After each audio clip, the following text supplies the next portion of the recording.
El siguiente programa puede ser visto por mayores de 12 años en compañía de adultos responsables. No contiene escenas de sexo ni violencia.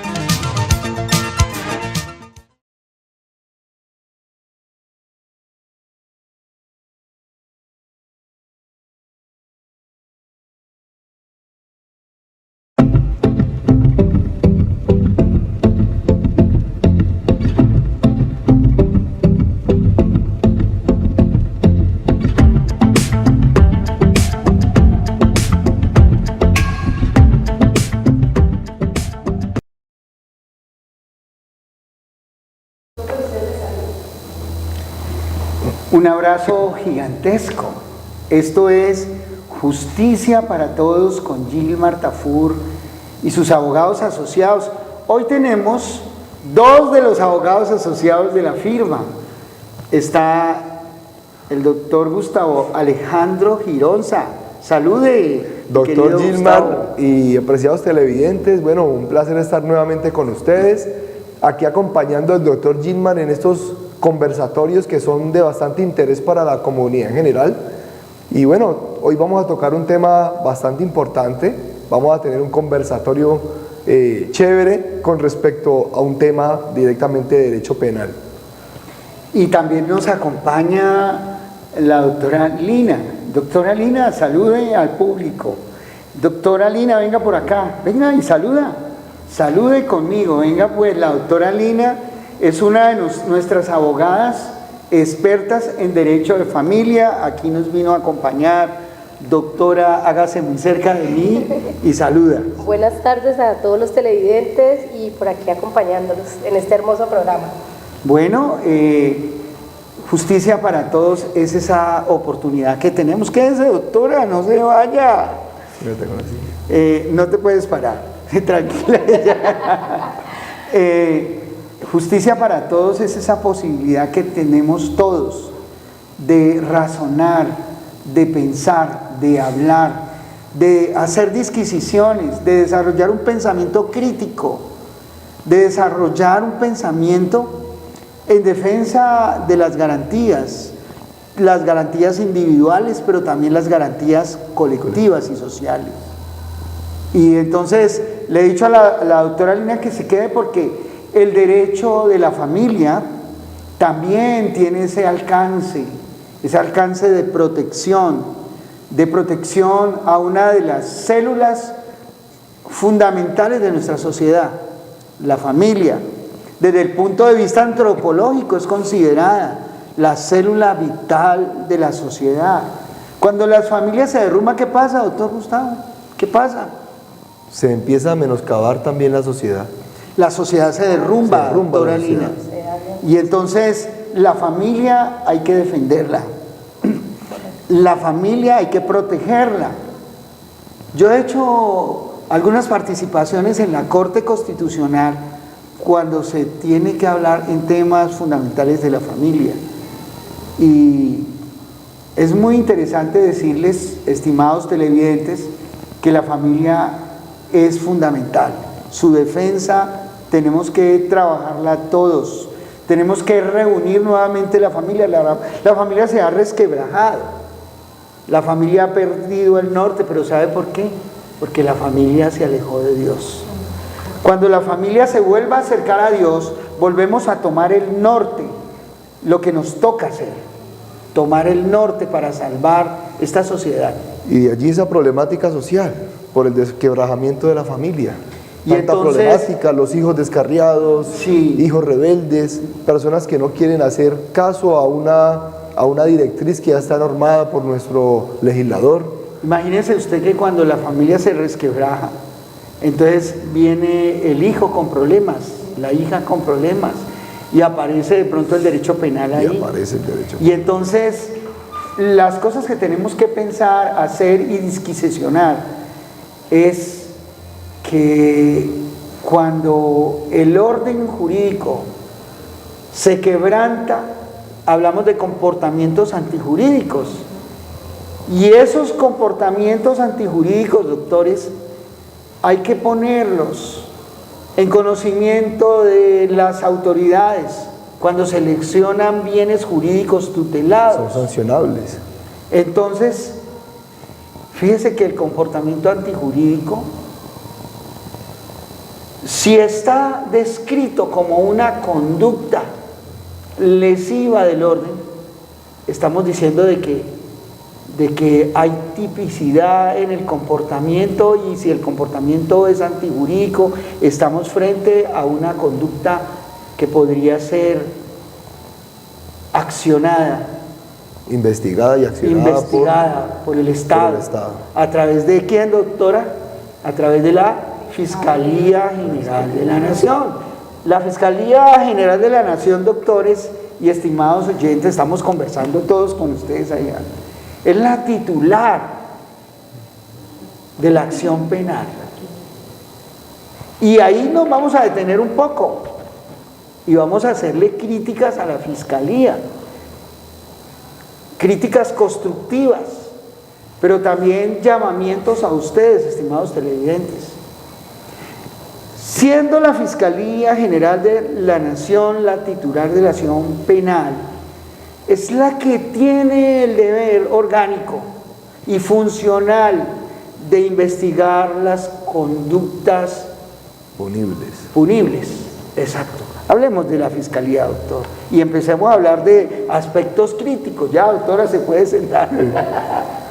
Bueno, sí, la Fiscalía General de la Nación es un organismo del Estado, independiente en muchas funciones, y tiene su labor específica y esencial de investigar y de acusar todas aquellas conductas que contravienen a nuestro ordenamiento legal.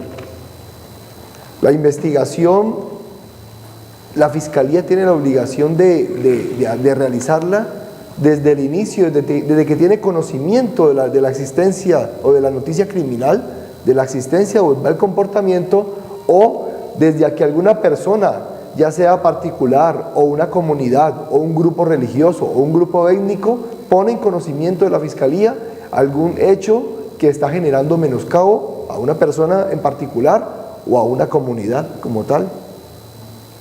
Tiene, para conversar y reflexionar, tiene la Fiscalía General de la Nación total libertad como titular de la acción penal para hacer o actuar como a bien tiene. En mi concepto sí, tiene total libertad para actuar, para investigar, tiene total libertad y tiene recursos económicos que el Estado le suministra para realizar investigaciones que estén bien encaminadas para verificar la existencia o no de la comisión de un delito o de un daño antijurídico. Sí. Entonces sí tiene la capacidad. Sí, como lo dice el doctor Gustavo, la Fiscalía tiene todo el poder para perseguir los delitos. Pero fíjese que aunque la Fiscalía tiene el poder de perseguir todos los delitos, podríamos decir que finalmente la Fiscalía tiene el poder, pero no puede hacer lo que quiera con las investigaciones. Es decir, que la Fiscalía tiene el deber de demostrar, y no solamente demostrar, sino que si la Fiscalía tiene conocimiento o se le ha puesto en su conocimiento una conducta, un comportamiento antijurídico, caprichosamente el fiscal no puede tomar la decisión de decir: yo no categorizo esto como delito. ¿Por qué? Porque ese fiscal puede incurrir en una conducta prevaricadora por acción o por omisión. Y en este conversatorio, ese elemento conversacional que estamos aportando de reflexión nos lleva a pensar un problema gigantesco. ¿Tiene el fiscal todo el poder para decidir? Lo tiene, como lo dijo el doctor, pero ese poder tiene un límite. Él tiene que estar ajustado a derecho. Él caprichosamente no puede decir: esta conducta no la investigo. porque me pareció que no.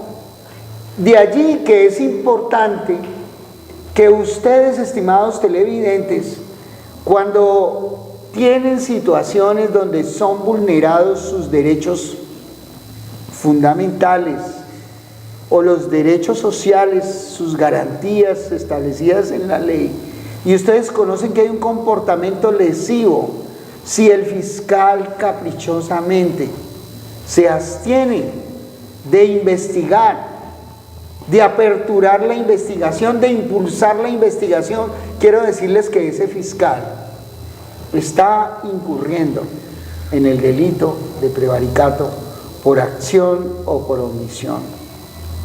Y si de pronto alguna persona está pasando por esa situación, que observa que el fiscal no está impulsando el proceso por X o Y razón, también existen dentro de la Fiscalía General de la Nación coordinadores, ¿sí?, a los cuales se puede llevar a conocimiento tal situación para que impulsen el proceso. Porque los fiscales también, sea como sea, tienen una persona que está en cabeza del grupo como tal para coordinar y para mejorar esas situaciones. Y es que el fiscal no es un funcionario todopoderoso. Es correcto. El fiscal tiene unas limitantes y las limitantes se las da la ley misma. Y el fiscal tiene un decurso por el cual debe moverse, y el decurso se lo da la ley, la jurisprudencia y el derecho mismo. Entonces, fíjese que cuando era fiscal general de la Nación, la doctora Vivian Morales, conocimos un caso en el bufete muy interesante, donde un fiscal de manera caprichosa sacó a una persona de la cárcel y se olvidó de perseguirlo penalmente como tenía que hacerlo, y era tan de bulto el prevaricato que se le puso en conocimiento a la fiscal general de la Nación. Inmediatamente cambió la situación, cambiaron el fiscal, y pues este fiscal recibió pues todos los procesos disciplinarios y penales, ¿sí? Terminó en la cárcel por prevaricato. Con esto le quiero decir en esta conversación a la gente es que el fiscal no tiene la facultad, oigan bien, de comportarse caprichosamente, porque de poderlo hacer lo hace, pero podría tener consecuencias para él. Y hay unos que son muy caprichosos, hay unos fiscales que son memorables, que son lógicos, que son justos, que se mueven en el derecho como tienen que moverse, representan a la sociedad, el interés que tiene el Estado de perseguir las conductas punibles. Pero hay otros que no cumplen ese papel. Y entonces, cuando no cumplen ese papel, podrían estar vulnerando derechos y principios de carácter fundamental, principios de carácter convencional. Y entonces, allí es donde vemos sentencias muy interesantes proferidas por la Corte Interamericana de Derechos Humanos, donde el Estado colombiano y otros estados, frente a la inoperancia del órgano persecutor de los delitos, sobre todo cuando se trata de conductas que lesionan los derechos humanos, cuando no han hecho lo que tienen que hacer y esas víctimas han acudido finalmente a las cortes internacionales, las cortes se han pronunciado y han sancionado al Estado colombiano. Tenemos un caso icónico, el caso de la periodista que fue violada al interior de una de las prisiones del país, en una de las cárceles de Bogotá. Entró a hacer su trabajo periodístico y allá, con la complicidad de agentes del Estado, de personal de la Guardia, esta periodista, que hoy día es un ícono de la defensa de los derechos de las mujeres, fue violentada, fue violada. ¿Y qué pasó? La fiscalía no cumplió, no desarrolló su función y finalmente una corte internacional, la Corte Interamericana de Derechos Humanos, tuvo que sancionar al Estado colombiano, tuvo que condenar al Estado colombiano, tuvo que ordenar la reparación de la periodista Bedoya, Ginette Bedoya, periodista que trabajaba en el periódico El Tiempo y El Espectador. Eso es uno de los casos en esta reflexión, pero no solamente es ese caso, son muchísimos casos en los cuales el derecho penal de las víctimas no ha funcionado. A veces también pasa, doctor Gilmar, y es que tenemos un menoscabo en los derechos, en el principio moral de la sociedad tan grande, que la cantidad de delitos ha crecido en una proporción enorme, ¿sí? Y pues desafortunadamente el aparato judicial, o más precisamente el órgano acusador, está sobrecargado de trabajo. Tenemos fiscales con 2.000 y 3.000 procesos investigando. Les prescriben los procesos porque no alcanzan a desarrollar su investigación. Es Entonces, una de las fallas es una falla estructural del Estado, que tampoco ha proporcionado pues a la Fiscalía una mayor implementación de sistema de personal humano para que ayuden con ese menoscabo, con esa problemática que tienen internamente de no poder realizar una labor eficiente por el cúmulo de procesos que les asignan a diario. Estamos hablando, sin mentir, de 2.000 y 3.000 procesos a veces por fiscal. Entonces, yo sé que necesitamos que se haga justicia en muchos eventos, hay daños muy grandes y hay víctimas que exigen esa justicia a diario de todas las formas, ¿ya? Pero no tenemos una justicia penal o un órgano acusador precario de personal humano. Yo podría, frente a esa crisis tan terrible que nos comenta usted, la cantidad de procesos estancados, paralizados, y la gente reclamando justicia, pero no solamente la justicia para las víctimas, sino la justicia para las personas indiciadas. Imaginen que estamos llenos de falsas denuncias, cada día crece más ese fenómeno, y no solamente es un fenómeno que se da a nivel nacional, a nivel local, sino que es un fenómeno que se está presentando a nivel global. Las falsas denuncias y una persona capturada siendo inocente y dejando o permitiendo el Estado que pasen los años, y una persona inocente pudriéndose en una cárcel. Y es que nosotros en el bufete lo hemos visto.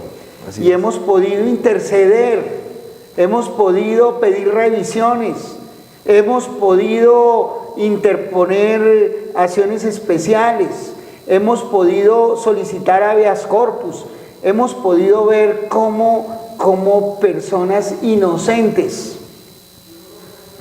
precisamente porque hay una fiscalía ineficiente que a veces le preocupa es llenar estadísticas, pero no ahonda en la verdad, porque es que la función del fiscal no es solamente buscar la condena, sino encontrar la verdad.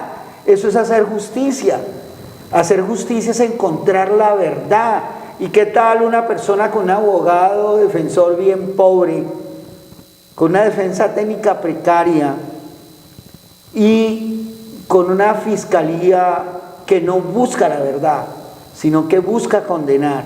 Y tenemos muchos casos de esos en Colombia. Terminan afectando su derecho de libertad. Exactamente, un derecho fundamental, el derecho fundamental de la libertad, que no debe ser afectado en las personas inocentes. Por eso, cuando un juez de la República procede a proferir un fallo condenatorio, debe hacerlo con la absoluta certeza de la existencia de la plena prueba del delito. Si no existe la plena prueba del delito, no puede haber un fallo condenatorio. Por eso, ahí es donde clamamos los usuarios de este sistema una justicia más rápida, más pronta. Porque justicia alargada no es justicia. Una persona privada de la libertad 3, 4 años, para que después de 3 o 4 años se entere que es inocente, pero ha pasado por se le ha afectado su dignidad humana. Y no solamente eso, se le ha mantenido en prisión durante años, y por eso comentábamos hace un rato de la importancia de conocer una jurista colombiana muy avesada que ha desarrollado, a partir del estudio profundo de la jurisprudencia de la Corte Interamericana, de las observaciones generales proferidas por el Comité Interamericano de Derechos Humanos y por las sentencias que a nivel local ha generado la Corte Constitucional colombiana, muy inteligente desde su inicio, desde su comienzo en el año 1991, con magistrados tenacísimos que han dispuesto en sus jurisprudencias cómo el derecho de la libertad es uno de los derechos más importantes que está al lado del derecho a la vida.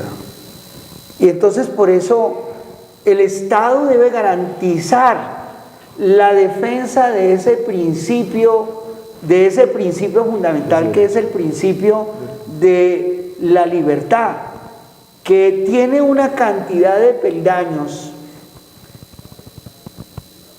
que están asociados a otros principios, como son el principio de la presunción de inocencia.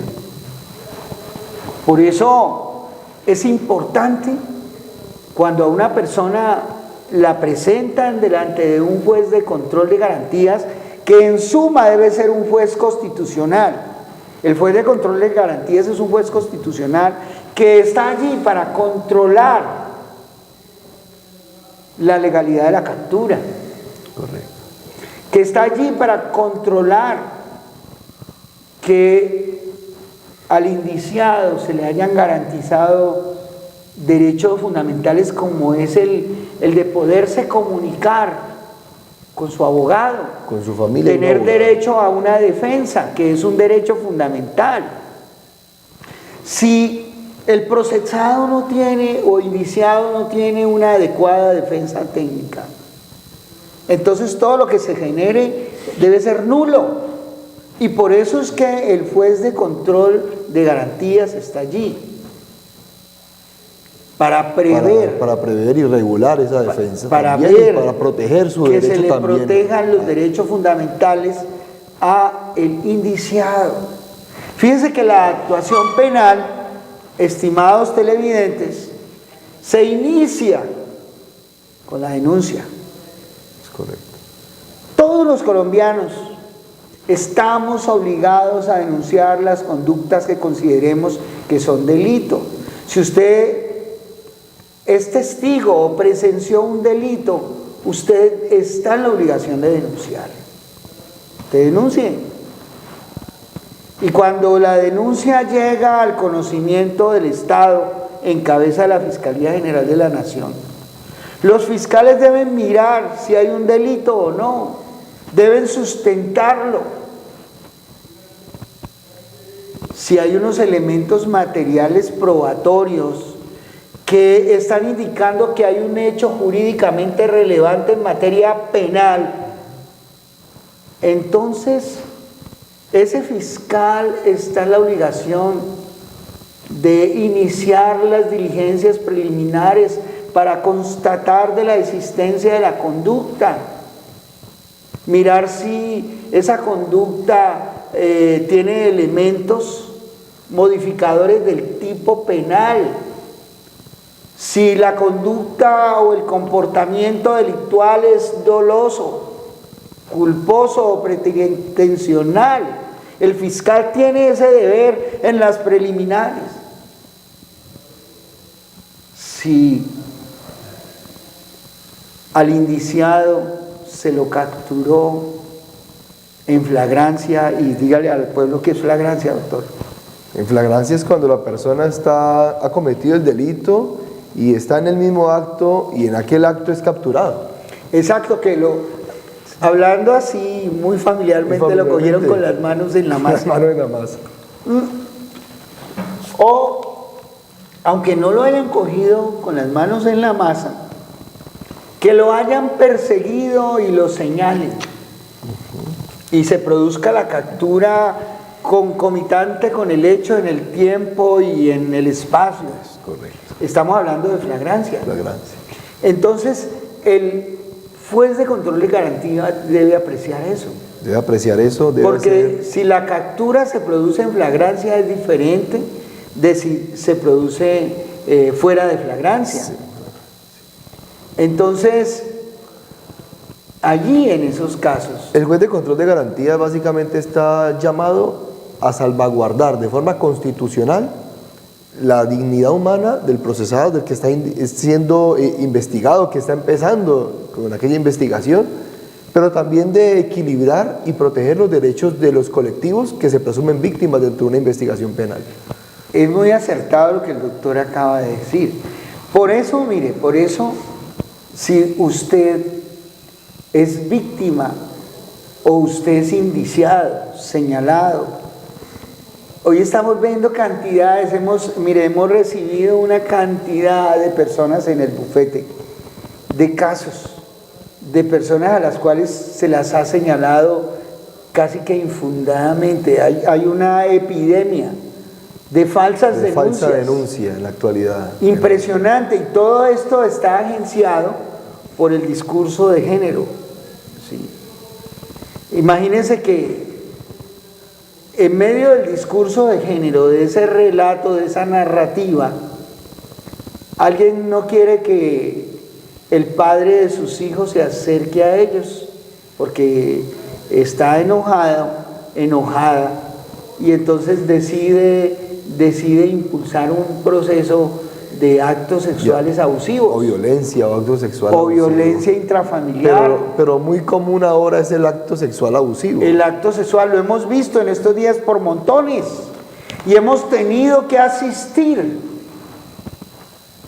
a esos juicios de control de garantías, a esas audiencias de control de garantías, y poder explicarle al juez constitucional de control de garantías que no hay en los actos relatados ni en los elementos materiales aportados una inferencia razonable que justifique que se violente la presunción de inocencia, que esa persona, si está acusada, merece defenderse en libertad.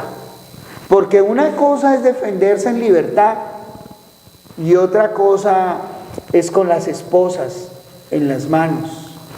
Cuando existe un discurso, una narrativa de violencia sexual contra un menor, si esto no es verdad, esto destruye a la otra persona. Destruye. Y lo lleva... Ahorita se ha vuelto, la justicia se ha encaminado mucho a proteger el derecho del menor por encima de la verdad. ¿sí? Por encima de la por verdad. Encima de la verdad. Porque carecen de pensamiento crítico, Sí, porque abandonaron la lógica del razonamiento profundo, abandonaron la lógica del pensamiento complejo, porque se olvidaron de que existen principios de orden superior como el de la dignidad humana.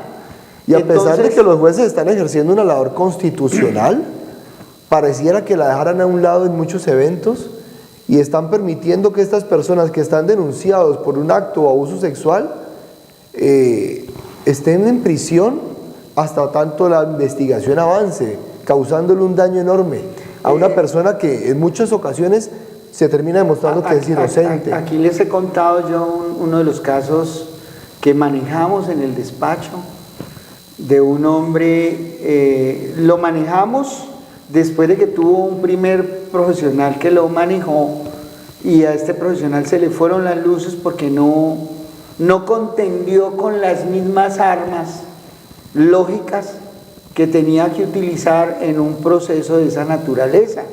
Por ejemplo, mire, cuando en un proceso penal de esa alcurnia a usted le presentan un dictamen forense, psicológico forense, usted no puede enfrentar ese dictamen con un clínico. Usted tiene que presentar un dictamen psicológico forense que refute.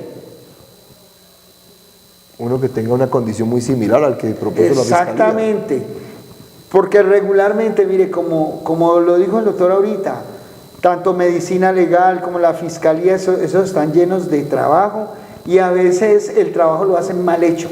Y entonces, ¿qué hacen? Copia y pegue, copia y pegue. Y cuando viene una queja de una menor que dijo haber sido abusada, entonces la niña hace el mismo relato que regularmente corresponde a una instrucción que ha recibido, y entonces allá el psicólogo forense lo que dice, sí, dijo, su narración es coherente, la niña narra todo lo que narra una persona que ha estado en esa situación. Y el juez de control de garantía, bajo ese precepto, ahí lo clavó. Entonces usted lo único que tiene que hacer como defensor es buscar también un psicólogo forense con experiencia, que sea experto, que conozca cómo refutar una narración. Entonces a este hombre lo condenaron a 17 años de prisión, y ahí, cuando estaba condenado a esa cantidad de años, la familia nos buscó y hicimos un trabajo fuerte. Mi hija, todavía menor de edad, se sentó conmigo a devorar y a analizar, y con el resultado de ese trabajo, eso llegó a casación, y en la Corte Suprema de Justicia en 4 meses le resolvieron a ese hombre.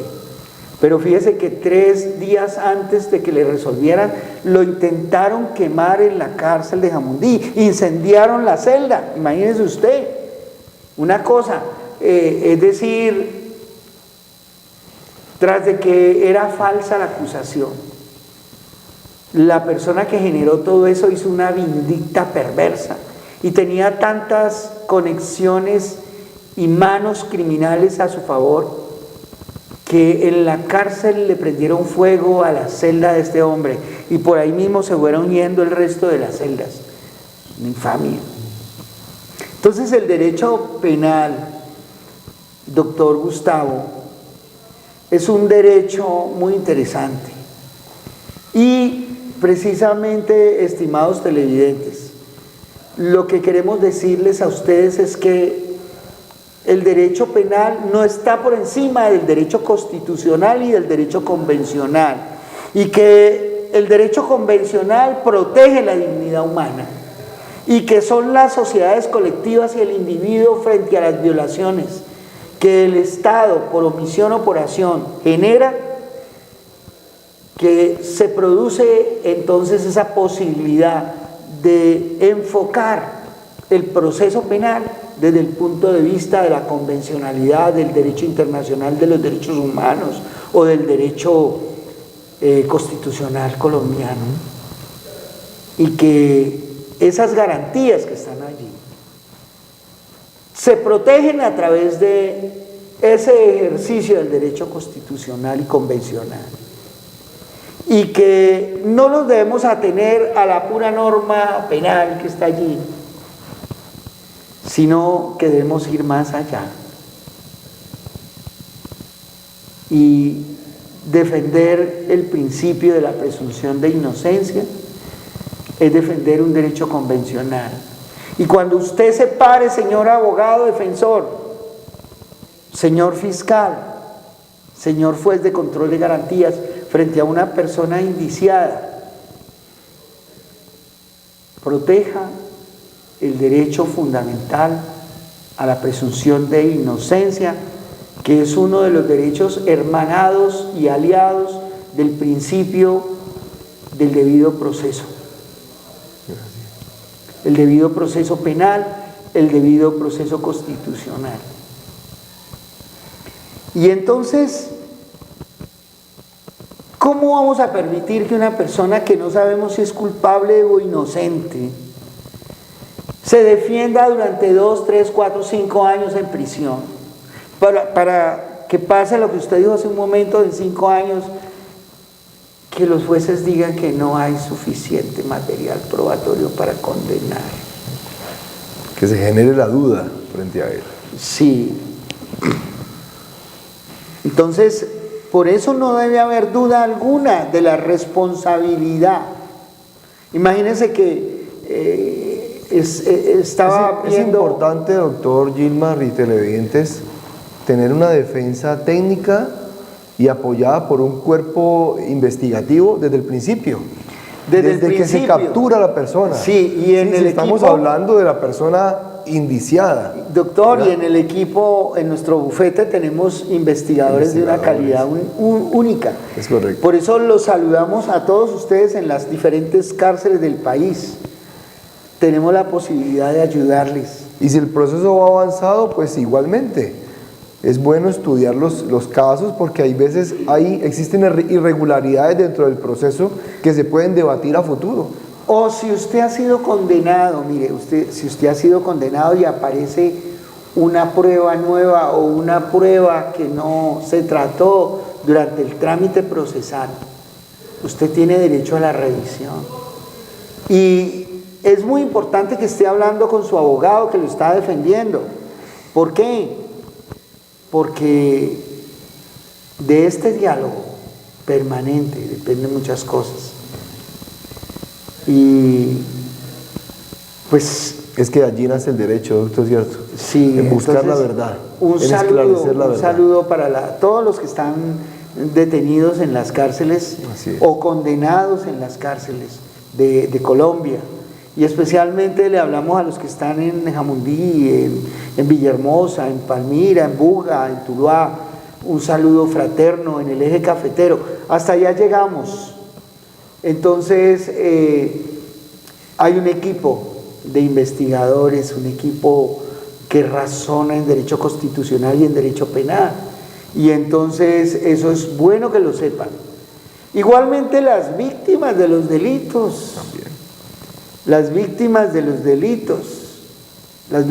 delitos a veces no tienen una adecuada representación, por lo que dijo el doctor, porque la gente cree que a la víctima la representa la fiscalía, ¿no?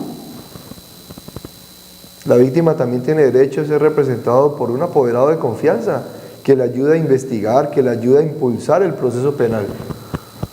Eso significa que las víctimas tienen derecho a tener un defensor de la víctima o un abogado de las víctimas, que son dos conceptos distintos. Entonces, esto para que ustedes lo tengan en cuenta en esta conversación, estimados televidentes, que el derecho se hizo precisamente para regular el tema de la vindicta,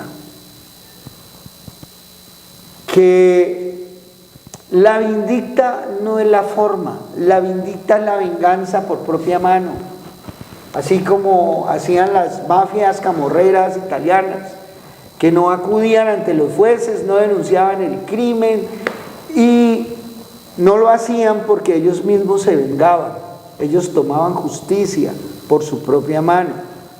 Desafortunadamente ese hito se ha venido dando en nuestro país porque la gente ha perdido la fe y la confianza en la justicia. Hay un sistema premial y ese sistema premial a veces no es bien manejado. Entonces, es muy interesante que ustedes, estimados televidentes, piensen que tener un buen equipo un buen equipo de defensa es importantísimo para que se defienda su justa causa, ya sea en la condición de víctima o en la condición de indiciado. Y en cualquiera de las dos posiciones, el equipo, el bufete Gilmar Tafur Abogados Asociados, podemos respaldarles. Igualmente, mire, la víctima del delito tiene derecho a una compensación económica, y esa compensación económica puede obtenerse dentro del mismo proceso penal o fuera de él, a través de una acción civil. Ahí se puede, mediante una regulación, es un proceso civil interno que está vinculado a lo penal, o esa indemnización también la puede obtener mediante muchas figuras, el principio de oportunidad en favor del indiciado. Hábleles del principio de oportunidad, por favor, doctor. Bueno, pues el principio de oportunidad es una figura constitucional, netamente constitucional, que nuestra legislación estableció para que muchas personas que han cometido algunos tipos de delito, no todos, algunos tipos de delito, puedan acudir a ellas. Hay unos requisitos para que se efectúe su cumplimiento, y uno de ellos es el que estamos hablando: indemnizar integralmente a la víctima. El principio de oportunidad que busca suspender, renunciar o renunciar al proceso. Sí, ahí es cuando el fiscal, amparado en la ley, en la Constitución, puede renunciar a la acción penal en favor de una persona que se ofrece a delatar a sus cómplices, a desestructurar organizaciones criminales. Por eso, en casos muy sonados, últimamente ustedes han oído hablar de que, por ejemplo, los funcionarios que se robaron la unidad de riesgo, ellos pidieron que se les aplicara el principio de oportunidad, que iban a delatar, a todo el mundo. Y delataron y soltaron la lengua, y entonces ya soltaron, ya dijeron que le han dado dinero a más de 25 senadores, a muchos representantes, todos los funcionarios que ustedes se puedan imaginar, la corrupción más espantosa, y la fiscal muy valiente, la felicito, a la doctora Camargo, que está mostrando una imparcialidad que la gente no creía. Pero yo le voy a tener que escribir a la señora Fiscal General de la Nación para felicitarla, porque está mostrando imparcialidad, porque se trata de que el fiscal no sea de este contenido político, de este otro, sino que busque hacer justicia. Vamos a escribirle a la señora fiscal en apoyo. Varios abogados del país estamos pensando eso, porque la fiscal lo está haciendo bien en algunos asuntos. Otros están muy quedados, ¿no?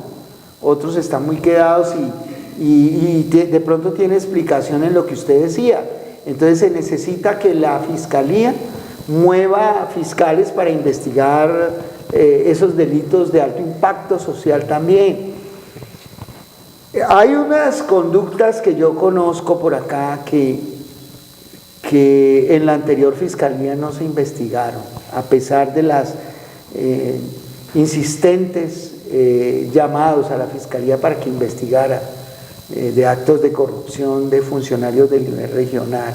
Mucha gente arriesgó su integridad y denunció, y eso está allí, que eso desalienta a muchos ciudadanos que conocen de actos de corrupción para denunciar, porque eso se queda allí en el papel. Entonces, pero hay que felicitar a esta fiscal porque está tomando posición, y hay que orar por ella, orar por la fiscal para que siga con ese talante de independencia, porque el fiscal y la justicia debe ser independiente. El deber ser de las cosas es que el fiscal y los jueces de la República, en todas sus entidades, deben ser independientes del poder ejecutivo. Claro, totalmente independientes. Debe operar lo que se llama la separación de poderes para que opere el criterio filosófico que defendemos de una democracia real, ¿sí? Si no hay separación de poderes, entonces entramos en modo dictadura, que es algo que tenemos que rechazar desde todo punto de vista.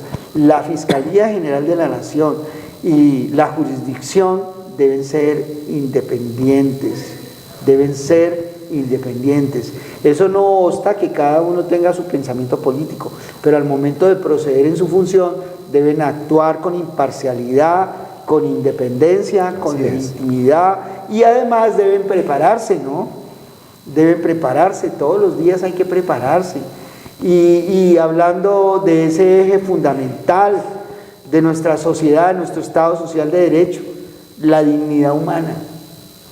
Y entender la dignidad humana nos exige estar preparados en antropología, en filosofía, en historia, en psicología, en sociología, en derecho internacional de los derechos humanos tan importante.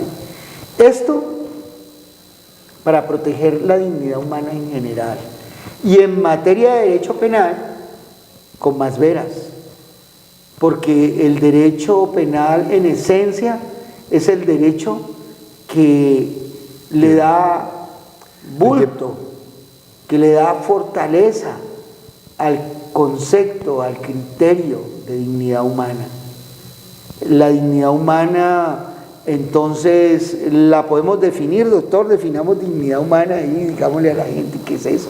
Bueno, pues es el respeto por el otro, es el respeto por el ser, es el respeto por la vida, es el respeto por la libertad del otro, ¿sí? No solamente pensar en la dignidad o en el derecho que tiene uno, sino que ese mismo derecho que uno valora para uno debe ser el mismo derecho que uno debe valorar para los demás, el cuidado y la libertad para los demás.